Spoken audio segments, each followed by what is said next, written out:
And last thing I'll say about that before we move on is just that the core truths, there really isn't disagreement on. The things that really matter and the things that the doctrine of clarity really focuses in on, there really isn't disagreement on. It's consistently understood.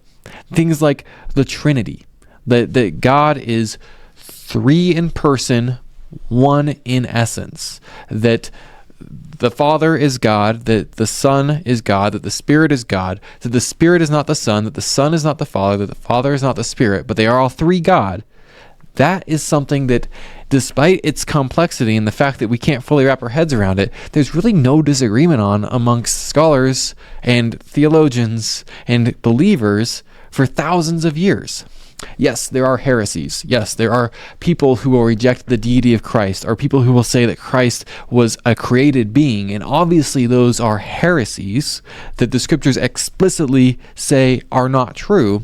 And so there were disagreements throughout time, but the vast majority of all critical thinkers have came to the same conclusions on the most important doctrines.